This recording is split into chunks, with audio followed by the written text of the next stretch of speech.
2017ஓட GS3 economy mains question தான் பார்க்க போகிறோம். ஸோ கொஷின் வந்து what are the salient features of inclusive growthோட salient features என்னன்னு கேட்டிருக்காங்க. Has India been experiencing such a growth process? So first part வந்து இன்க்ளூசிவ் growthோட salient features கேட்டிருக்காங்க. செகண்ட் பார்ட் வந்து இந்தியா வந்து பார்த்தீங்க அப்படின்னா இன்க்ளூசிவ் growth அந்த பாத்தை நோக்கி போகுதா அப்படிங்கிறது கேட்டிருக்காங்க. தேர்ட் பார்ட் வந்து analyse and suggest measures for inclusive growth. ஓகேங்களா? ஸோ ஃபர்ஸ்ட்டு இன்க்ளூசிவ் growthனா என்ன? ஸோ ஆக்சுவலாக நம்ம வந்து ஒரு சில டெஃபினிஷன்ஸ் ஆல்ரெடி ரெடி பண்ணி வச்சுக்கணும். இப்போ இன்க்ளூசிவ் growthலாம் வந்து பார்த்திங்க அப்படின்னா OECD நம்ம புதுசாக எழுதணும்னு அவசியம் இல்லை. OECD, UNDP இவங்க ரெண்டு பேரும் இன்க்ளூசிவ் growthை பற்றி ஆல்ரெடி சொன்னதை நம்ம இங்கே கோட் பண்ண போகிறோம். As per OECD organization for an economic cooperation as per OECD, that is Organization for Economic Cooperation and Development, inclusive growth is a economic growth that distributed fairly across the society and creates opportunity for all. So ரொம்ப சிம்பிளாக சொல்லிட்டாங்க. ஆக்சுவலாக என்னென்னா OECD organization for economic cooperation and development அந்த ஆர்கனைசேஷன் என்ன சொல்கிறாங்க அப்படின்னா இன்க்ளூசிவ் growthங்கிறது எக்கனாமிக் growth தான். பட் அது வந்து பார்த்திங்கன்னா fairly distributed across the society. So சொசைட்டியில் இருக்கிற எல்லாருக்கும் வந்து டிஸ்ட்ரிபியூட் ஆகிருக்கணும். And also creates opportunities for all. எல்லாருக்குமே வந்து பார்த்திங்க அப்படின்னா டெவலப்மெண்ட் பண்ணணும், ஆப்பர்ச்சுனிட்டி வந்து கிரியேட் பண்ணணும். ஸோ இதுதான் OECD சொன்னது. ஓகேங்களா? ஃபேர்லி எல்லாத்தையுமே ஃபேர்லி டிஸ்ட்ரிபியூட் ஆகிருக்கணும், அதே மாதிரி நேரத்தில் ஆப்பர்ச்சுனிட்டிஸை கிரியேட் பண்ணணும். அதுக்கடுத்து UNDP has described inclusive growth as the process and the outcome where all group of people have participated in growth have been benefited equitably from it. So இவங்க என்ன சொல்கிறாங்க, UNDP என்ன சொல்கிறாங்கன்னா ஆக்சுவலாக வந்து பார்த்தீங்க அப்படின்னா ஒரு அவுட்கம் வருது, அந்த அவுட்கம்க்கு எல்லாருமே பார்ட்டிசிபேட் பண்ணியிருக்காங்க. அந்த அவுட்கமில் வர பெனிஃபிட்ஸ் வந்து பார்த்தீங்க அப்படின்னா ஈக்குவிட்டபிளாக வந்து பார்த்தோன்னா எல்லாருக்குமே வந்து ஷேராக இருக்குது. அதுதான் இன்க்ளூசிவ் growth. ஓகே, ஸோ இப்போது நம்மளோட அண்டர்ஸ்டாண்டிங்காக இவங்க ரெண்டு பேர் சொல்கிறாங்க. ஃபஸ்ட்டு இன்க்ளூசிவ் growthனா நான் வந்து ஒரு கான்செப்ட் சொல்கிறேன். ஸோ எக்கனாமியில் இன்க்ளூசிவ் growthனா என்ன அப்படின்னு சொல்லிட்டு ஒன்றுமே கிடையாது. ஆக்சுவலாக no one left behind in development.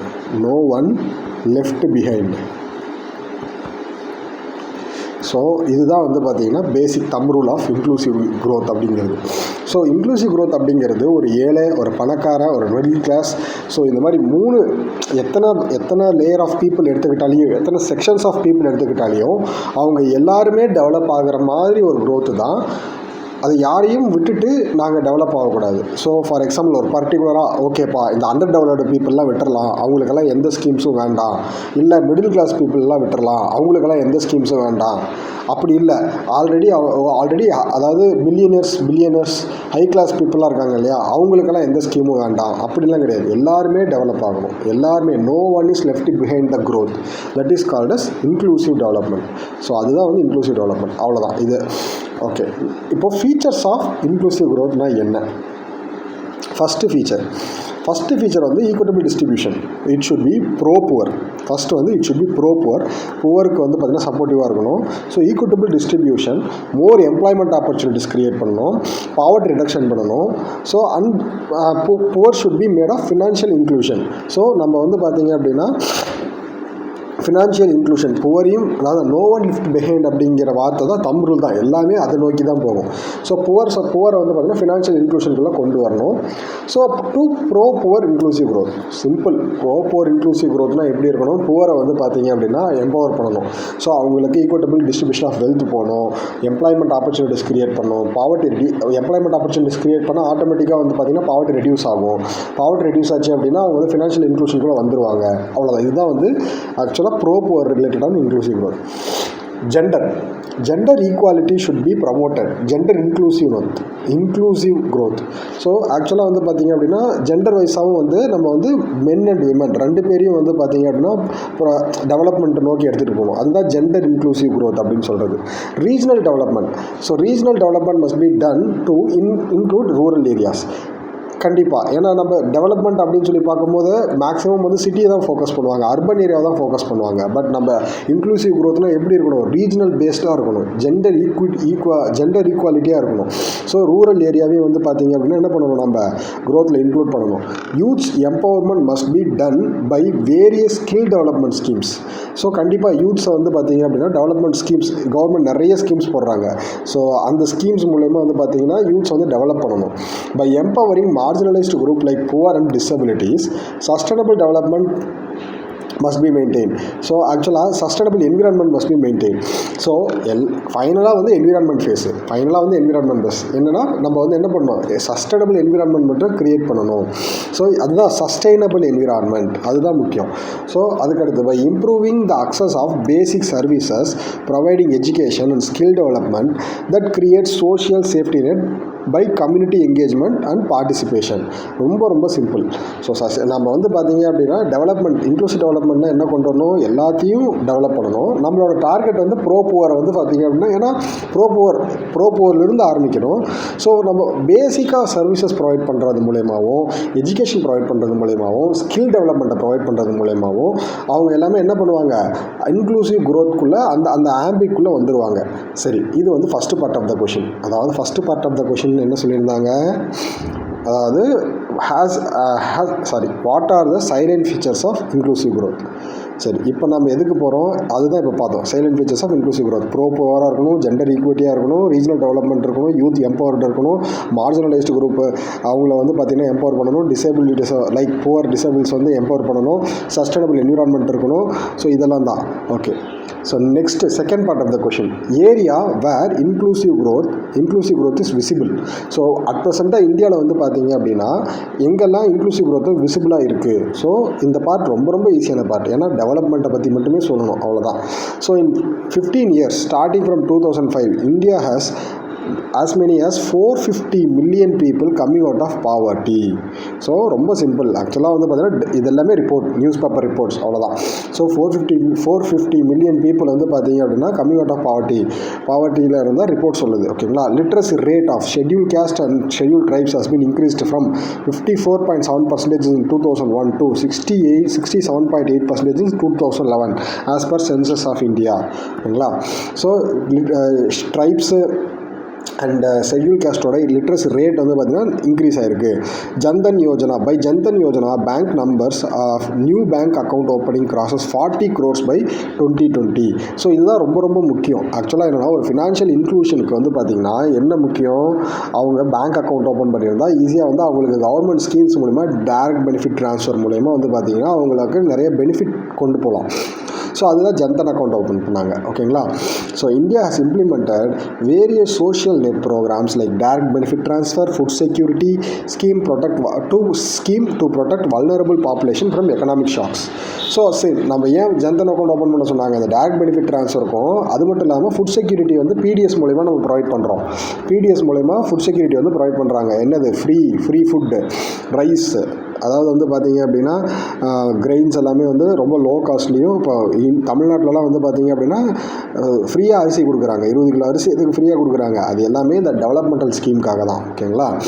Okay, India's renewable energy capacity grew significantly 93.3 gigawatt in 2021 including solar, wind energy. Ministry of New and Renewable Energy ஓட ரிப்போர்ட் படி நம்ம வந்து பார்த்தீங்கன்னா 93.3 gigawatt எனர்ஜி வந்து ப்ரொவைட் பண்ணுறோம். ஆக்சுவலாக நம்ம இது எல்லாமே வந்து பார்த்திங்கன்னா ப்ராப்பர் டேட்டாவோட கொடுக்கணும். இந்த டேட்டா யார் கொடுத்தா, ministry of new and renewable energy.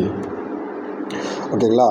So ஆக்சுவலாக வந்து பார்த்தீங்க அப்படின்னா இதெல்லாமே ஆர்ஆர்பி சொல்லியிருப்பாங்க. ஜன்தன் யோஜனா அக்கௌண்ட்ஸ் எல்லாமே ஆர்ஆர்பி அக்கௌண்ட். ஓகேங்களா.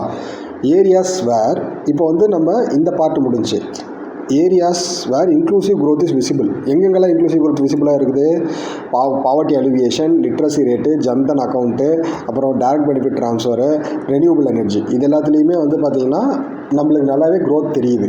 அப்புறம் third part of the question என்னது, areas where the growth are less visible. So இது வந்து negatives. Oxfam report according to the Oxfam report, the inequality on 2020, the richest 1% of Indian population held 58.4% of country's total wealth, while bottom 50% held only 4.1%. So இது எல்லாருக்குமே தெரியும், ரொம்ப ஃபேமஸான report. அதுதான் வந்து பார்த்தீங்க அப்படின்னா, அதாவது ரிச்சஸ்ட் 1% 58.4% ஆஃப் இந்தியாஸ் வெல்த் வந்து ஹோல்டு பண்ணியிருக்காங்க அப்படிங்கிறது. ஸோ இது வந்து negative points.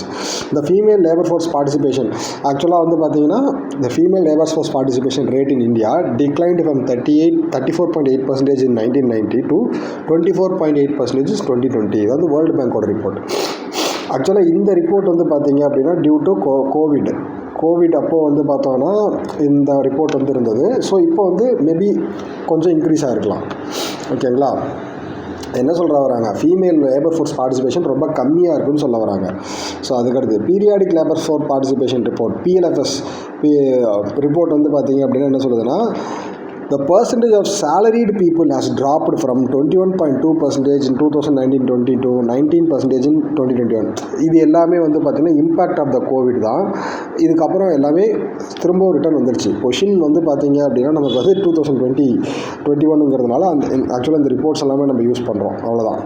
Which follows the 9.5 million people had left the salaried and become jobless part of informal sector.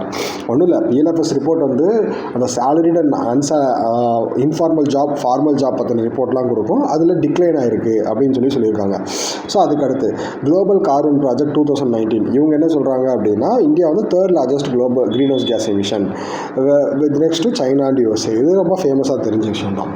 Regional disparity கண்டிப்பாக இருக்குது. ஆக்சுவலாக வந்து பார்த்தீங்கன்னா ரூரல் ஏரியா டெவலப்மெண்ட் ரொம்ப கம்மியாக இருக்குது, அர்பன் ஏரியா டெவலப்மெண்ட் ரொம்ப அதிகமாக இருக்குது. இதுவே ரீஜனல் டிஸ்பாரிட்டி தான். அது மட்டும் இல்லாமல் ஸ்டேட்ஸ் லைக் பீகார், UP எல்லாமே ரொம்ப கம்மியாக டெவலப்பாக இருக்குது. Compared to Maharashtra, Tamil Nadu states எல்லாமே ரொம்ப நல்லாவே டெவலப் ஆகிருக்கும். ஸோ இதுவுமே வந்து பார்த்தீங்கன்னா one of the bottleneck தான். So according to the economic survey 2019-20, only about 10% of India's workforce was covered by any forms of social security or social insurance. இந்தியாவில் வந்து பார்த்தீங்க அப்படின்னா இன்சூரன்ஸ் செக்டார் அப்படிங்கிறது வந்து யாருமே அந்தளவு வந்து ப்ரிஃபர் பண்ணுறது கிடையாது. அது நமக்கு நல்லாவே தெரியும். அதாவது வந்து பார்த்தோம் அப்படின்னா இன்சூரன்ஸ் அப்படிங்கிறது ஒரு ப்ராப்பராக அண்டர்ஸ்டாண்டபிள் சுச்சுவேஷன்லேயும் இந்தியன் பீப்புள் கிட்ட இருக்காது. அதனால தான் சொல்லியிருக்காங்க, நம்ம வந்து பார்த்திங்கன்னா அதிகமாக இன்சூரன்ஸை கவர் பண்ணுறதில்ல, நம்ம வந்து அதிகமாக இன்சூரன்ஸை யூஸ் பண்ணுறது கிடையாது. ஸோ ஆக்சுவலாக என்னென்னலாம் நம்ம எதுலலாம் லேக் ஆகிறோம், ஆக்ஸ்ஃபார்ம் ரிப்போர்ட் படி இன்இக்வாலிட்டி ரிப்போர்ட் இருக்குது. அதில் ரிச்சஸ்ட் பர்சன்டேஜ் வந்து அதிகமாக ஹோல்ட் பண்ணியிருக்காங்க. லெஸ் த புவர் வந்து பார்த்தீங்க அப்படின்னா மெஜாரிட்டி வந்து 4.1%, அதாவது 50% ஆஃப் பீப்புள் வந்து பார்த்தீங்க அப்படின்னா 4.1% ஆஃப் அதாவது 4.1% ஆஃப் அசட் தான் ஹோல்ட் பண்ணியிருக்காங்க. ஸோ இது வந்து இன்இக்வாலிட்டியை காட்டுது. Female labour force participation world bank சொன்னது ரொம்ப கம்மியாக இருக்குது. பீரியாடிக் லேபர் ஃபோர்ஸ் பார்ட்டிசிபேஷனில் என்ன சொல்கிறாங்க அப்படின்னா நிறைய பேர் இன்ஃபார்மல் ஜாபுக்கு மூவ் பண்ணிட்டு இருக்காங்கன்னு சொல்கிறாங்க. குளோபல் கார்பன் ப்ராஜெக்ட்டில் இந்தியா வந்து 3rd largest emitter of carbon அப்படின்னு சொல்கிறாங்க. ரீஜனல் டிஸ்பாரிட்டியில் வந்து பார்த்தீங்க அப்படின்னா RBI கொடுத்த ரிப்போர்ட் படி பீகார், UP, ஒடிசா எல்லாமே ரொம்ப டெவலப்மெண்ட் ரொம்ப கம்மியாக இருக்குது with respect to Tamil Nadu, Maharashtra ஸ்டேட்ஸ்க்கு. ஸோ அதுக்கப்புறம் எக்கனாமிக் சர்வே 2019-20 என்ன சொல்கிறாங்க அப்படின்னா 10% ஆஃப் ஒர்க் ஃபோர்ஸ் வந்து சோஷியல் செக்யூரிட்டியே கவர் பண்ணுறதில்ல. ஒன்லி 10%, அதாவது 100%ல் 10% தான் வந்து பார்த்திங்கன்னா சோஷியல் செக்யூரிட்டியை வந்து கவர் பண்ணுறாங்க. மீதி 90% வந்து பார்த்திங்கன்னா கவர் ஆகலை. மீன்ஸ் இன்சூரன்ஸ் அந்த மாதிரி ஸ்கீம்ஸ் வந்து யாருமே வந்து ப்ரிஃபர் பண்ணுறதில்ல அப்படின்னு சொல்லியிருக்காங்க. ஸோ இதெல்லாமே வந்து பார்த்தீங்க அப்படின்னா இந்தியாவோட இதெல்லாம் சரி பண்ணால் நம்ம என்ன பண்ணலாம், அந்த இன்க்ளூசிவ் க்ரோத்துக்கு உண்டான குவாலிட்டியை வந்து நம்ம அட்டைன் பண்ணலாம். Way forward the inclusive approach must be taken by investing in human capital. So inclusive growth அப்படின்னாவே அது வந்து ஹியூமன் கேபிட்டலை இன்வெஸ்ட் பண்ணணும். பை என்னெல்லாம் அப்போ ஹியூமன் கேபிட்டல் என்னது, எஜுகேஷன், ஸ்கில் டெவலப்மெண்ட், இது 2 தான். ஓகேங்களா? இது 2த்தையுமே வந்து பார்த்தீங்கன்னா எஜுகேஷன் டெவலப் பண்ணணும், ஸ்கில் டெவலப்மெண்ட் பண்ணணும் பை ப்ரமோட்டிங் ஒகேஷ்னல் ட்ரைனிங். ஓகேங்களா? Vocational training. Narrowing income inequality by implementing progressive taxation policy. நம்மளோட டாக்ஸேஷன் பாலிசியில் சேஞ்சஸ் கொண்டு வரணும், ப்ரொக்ரெசிவ் டாக்ஸேஷன் பாலிசியாக இருக்கணும். அது மூலமா இன்கம் இன்இக்வாலிட்டியை வந்து பார்த்திங்கன்னா குறைக்கலாம்.